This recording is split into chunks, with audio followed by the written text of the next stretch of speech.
محنت کے بارے میں غور اور فکر کرنے کے لیے ہم یہ بار بار جڑتے ہیں۔ جس ترتیب پر محنت ہونی چاہیے اور جتنی ہونی چاہیے وہ کہاں تک ہو پائی ہے اور کتنا ہم صحیح ترتیب پر اس کو کر پائے، اسی کے جائزے کے لیے ہمارا یہاں آپس میں جڑنا ہوتا ہے اور فکر ہوتا ہے۔ ہم سب جانتے ہیں کہ اس کام کے اندر اس کے دو رخ ہیں، ایک مقامی کام ہوتا ہے اور ایک بیرونی نقل و حرکت ہوتی ہے۔ یہ دونوں کام اپنی اپنی جگہ پر اہمیت رکھتے ہیں، اپنے اپنے مقام پر کی بھی بڑی اہمیت ہے اور باہر نکلنے کی بھی بڑی اہمیت ہے۔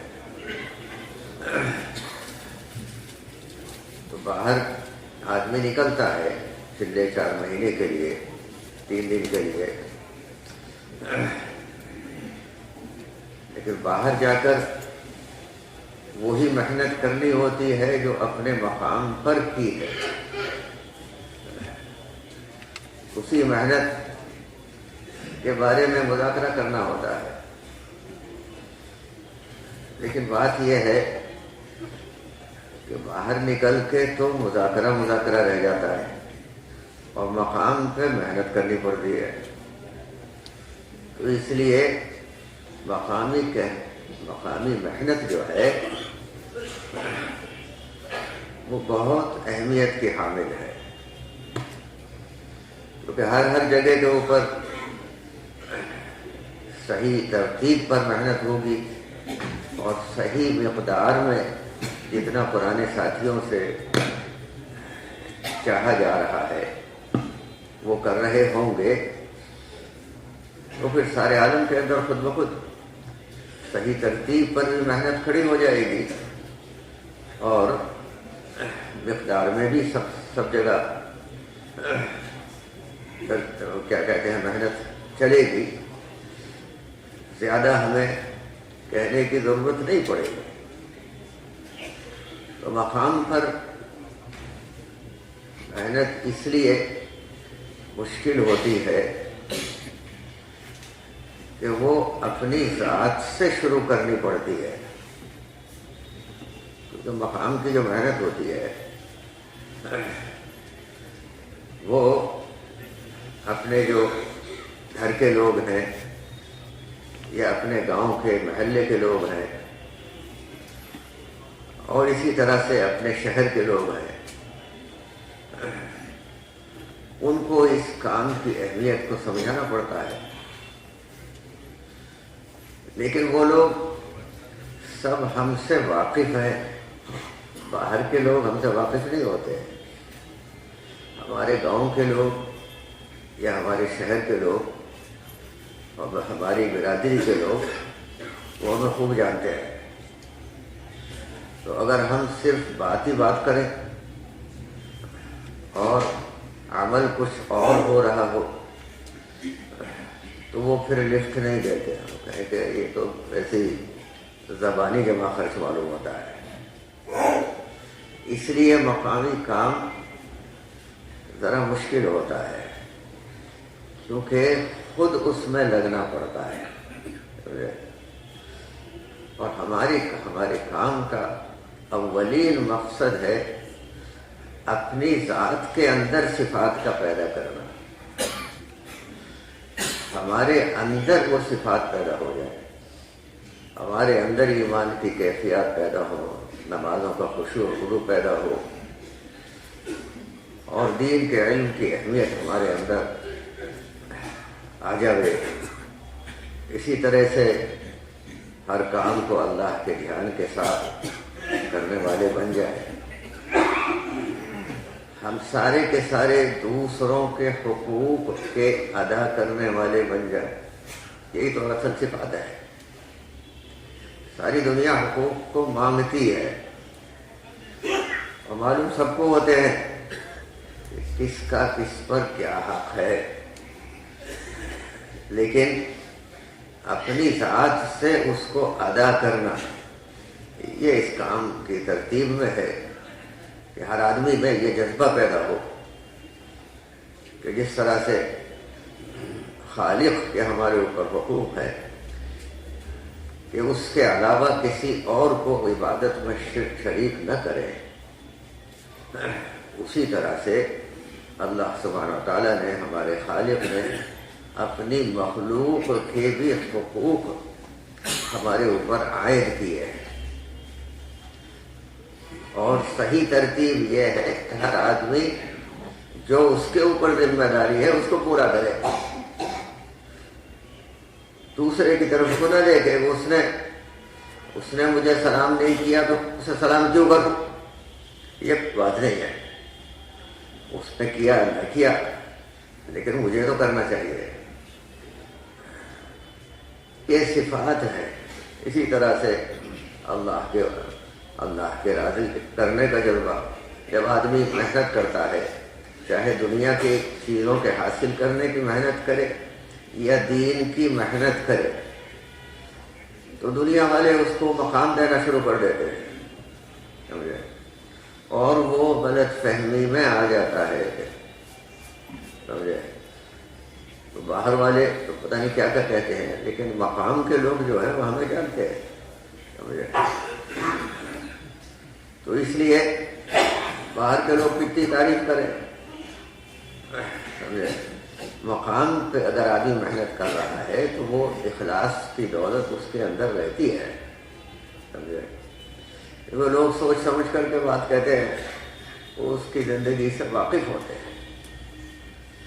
اسی طرح سے ہمارے اندر اپنی جان و مال کا دین کی نسبت پر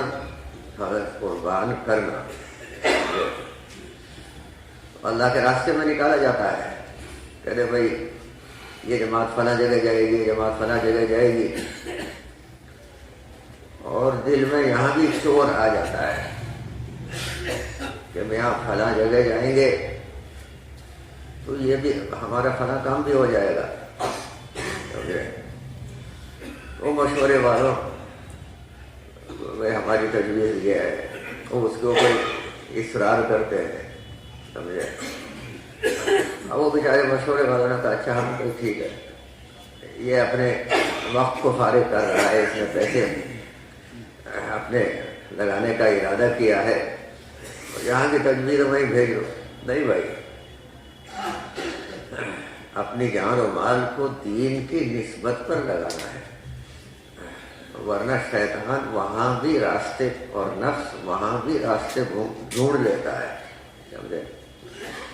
اصل شیطان بہکانے والا نہیں ہوتا ہے، اصل اپنے اندر کا نفس ہی ہوتا ہے۔ کہتے ہیں نا قیامت کے دن وہ لوگ کہیں گے کہ یہ شیطان نے بہکایا تھا ہم کو، تو وہ صاف جواب دے گا، وہاں پر باقاعدہ وکالت کرے گا کہ بالکل یہ بات غلط ہے، میں نے نہیں بہکایا، میں نے تو ایک بات پیش کی تھی ان لوگوں کے سامنے، میں نے ایک دعوت دی تھی، اور اللہ کے بندوں نے بھی ایک دعوت دی تھی، تو انہوں نے ان کی تو مانی نہیں، میری مان لی، ان کی بات مانتے، تو میری اس لیے مانی کہ ان کے نفس نے ان کو بہکایا تھا، تو وہ کہے گا کہ میاں اپنے نفس کی کو ملامت کرو، مجھے بلا وجہ ملامت کر رہے ہو، مجھے اللہ نے تمہارے اوپر کوئی قدرت تو دی نہیں تھی کہ میں نے تمہارا ہاتھ پکڑ لیا ادھر کو چلو، نہ تمہارے اندر کوئی طاقت تھی کہ مجھے بہکانے سے ہٹا سکے، دونوں ایک دوسرے سے الگ الگ، لیکن میرا تو ایک کام ہے، میں تو ایک بات کہتا ہوں، دعوت دیتا ہوں، اور وہ باطل کی دعوت ہے، سمجھے، اور اس کی باطل کی دعوت کیا ہے؟ میں بڑا بن گیا، آدم علیہ السلام کے سامنے یہی تو کہا تھا،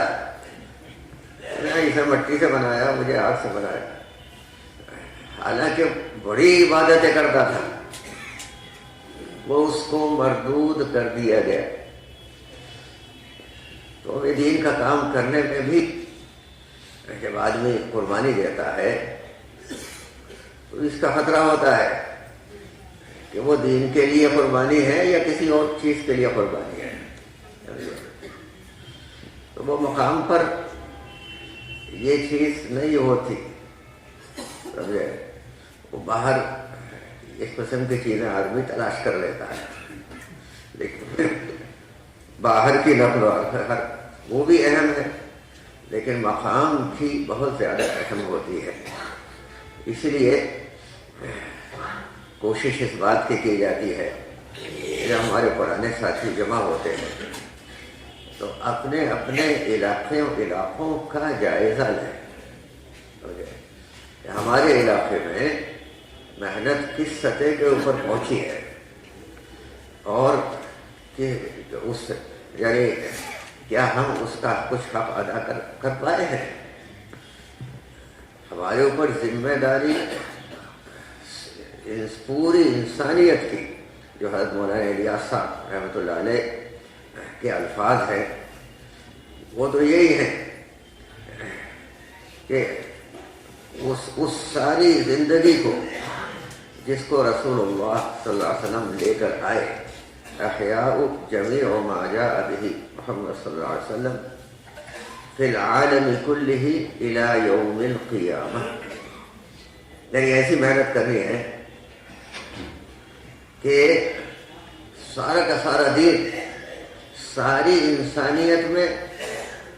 پھیل جائے اور قیامت تک باقی رہے۔ یہ ہے اس کام کا مقصد جو ہے۔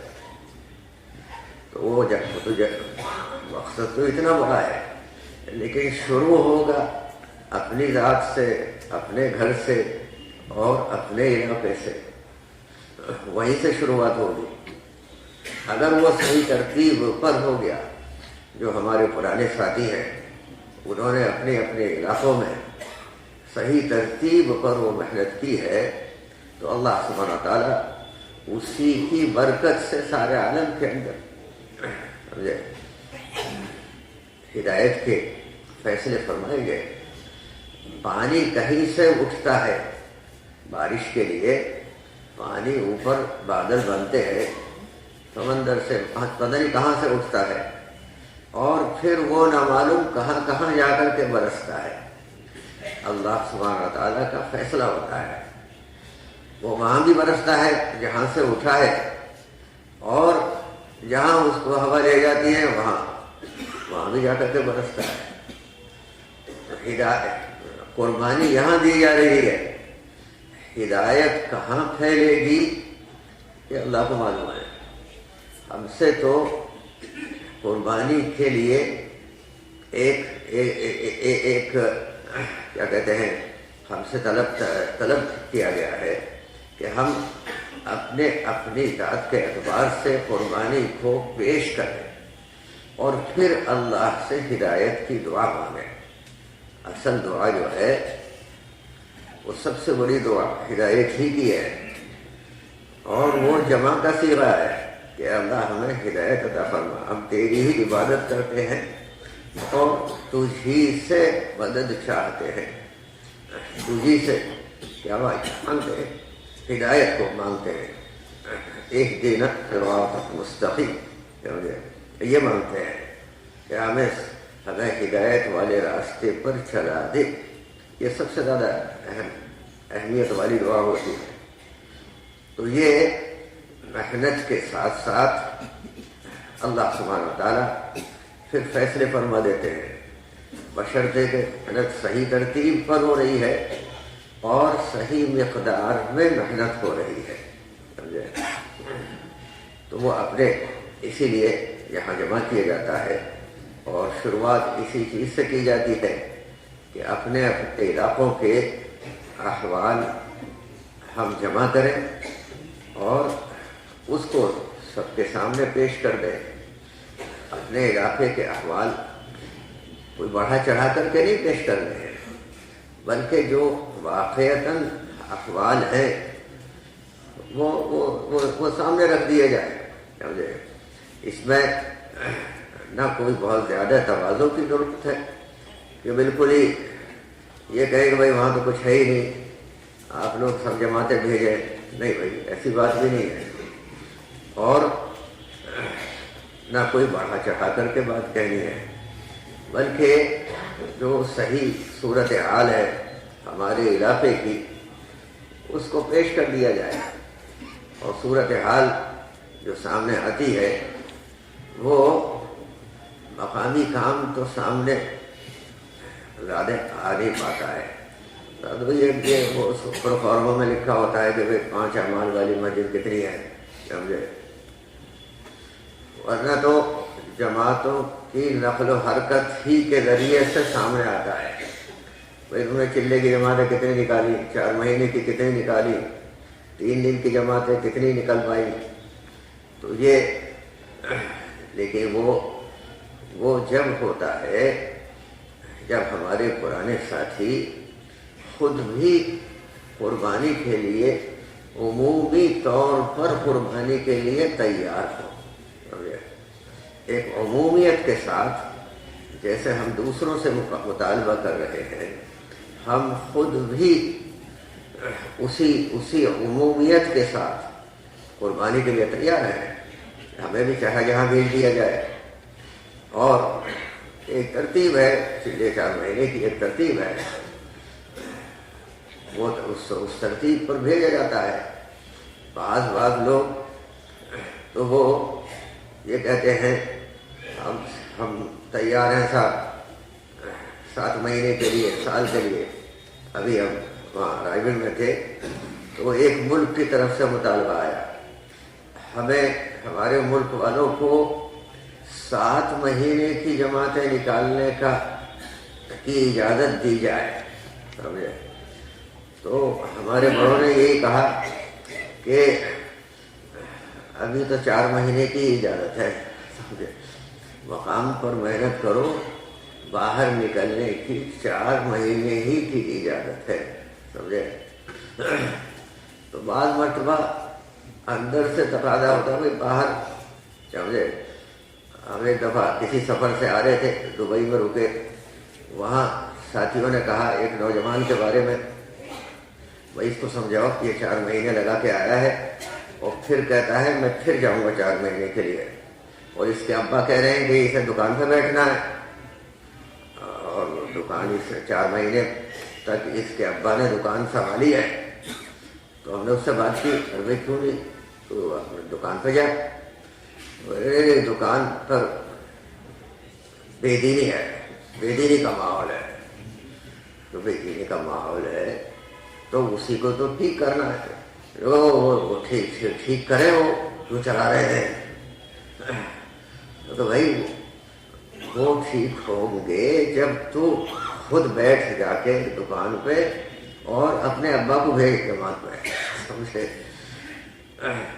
وہ نہیں وہ مجھے وہاں عورتیں آتی ہیں اور وہاں یہ ہوتا ہے وہ ہوتا ہے، اور وہ بگاڑ رکھا ہے سب، اور میں دکان پہ بیٹھنا نہیں چاہتا، کہتے یہ تو نفس ہے، سمجھے؟ 4 مہینے سے زیادہ کی ہم اجازت دیتے نہیں ہیں، اب مقام پر تمہیں کام کرنا ہے، اور اپنے بھائی کو بھیجو، اپنے ابا کو بھیجو 4 مہینے کے لیے، اور ان کی خوشامد کرو، اور ہمارے یہاں کوئی زبردستی تو ہے نہیں، سمجھے؟ اپنی مثال پیش کرو تو خود بخود اللہ سبحانہ و تعالیٰ ان کے قلوب کے اندر چیز کو ڈال دے، سمجھے؟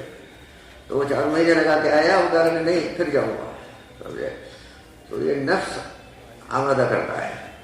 مقام پر محنت کرنے کو تیار نہیں ہوتا آدمی جلدی سے۔ بزرگ دوستوں، اسی لیے یہ ہر علاقے کی ایک کارگزاری ہوتی ہے، اور یہ گویا پیش کرنا ہوتا ہے کہ ہم اتنی محنت کر پائے ہیں۔ اس سے دوسرا فائدہ یہ بھی ہوتا ہے کہ دوسرے علاقوں کے سامنے احوال آ جاتے ہیں، کیونکہ ہمارے دل میں سارا عالم ہے، تو ہمارا پورا ملک بھی ہے، اور ملک کا ہر علاقہ ہمارے سامنے ہونا چاہیے. تو سب اپنے اپنے علاقوں کے احوال کو پیش کرتے ہیں تو سارے پرانے ساتھیوں کے سامنے وہ احوال آ جاتے ہیں اور ان کے اندر ایک فکر پیدا ہوتی ہے اور پھر وہ جماعت بنا کر کے علاقوں کے اندر بھیجتے ہیں. تو یہ اس سے نفع ہوتا ہے بار بار ہمارے جڑنے سے اور آپس میں ایک دوسرے کے ساتھ مل کر کے فکریں کرتے ہیں. تو اسی کے لیے الحمدللہ یہ 2 دن کا جوڑ رکھا گیا ہے، 2-2.5 دن کا. تو اس میں یہ ہی گزارش ہے کہ ہر علاقے کی کارگزاریاں ہونی ہیں. عصر کے بعد مغرب کے بعد انشاءاللہ کارگزاریاں ہونی ہیں. تو اس وقت ذہن میں یہی چیز ہے کہ آپ حضرات اگر اپنے اپنے حلقوں کے اعتبار سے اور اپنے اپنے صوبوں کے اعتبار سے بیٹھ جائیں اور اپنے اپنے یہاں کی کارگزاری کو یعنی تحریر کر لیں اور کون سنائے گا وہ اس کو طے کریں جو واقف ہے، یعنی جو اپنے علاقے سے پوری طریقے سے واقف ہے وہ طے کرے. جو ذمہ دار ہے وہ سناوے یہاں کر کے. یہ نہیں کہ کسی آدمی کو طے کر دیا کہ بھئی تم سنا دینا، ہم نے کاغذ میں لکھ دیا ہے، یہ نہیں، بلکہ خود جو ذمہ دار ہے وہ یہاں آ کر کے سنا دیں. تو انشاءاللہ جو بات سمجھ میں آئے گی ہمارے بڑوں کی وہ اس وقت اسی وقت بتاتی جاتی ہے اور پھر جو آگے بیانات ہوں گے انشاءاللہ اس کے بارے میں مشورہ شام کو ہو جائے گا. تو اس میں بھی اپنے اپنے علاقوں کے بارے میں جو کارگزاری کے اندر باتیں سامنے آتی ہے وہ انشاءاللہ بیانات کے اندر بھی آ جاتی ہیں. تو سبھی سے یہی درخواست ہے کہ اپنے اپنے صوبوں کے علاقے اور حلقوں کے اعتبار سے بیٹھ جائیں اور اپنی اپنی کارگزاریوں کو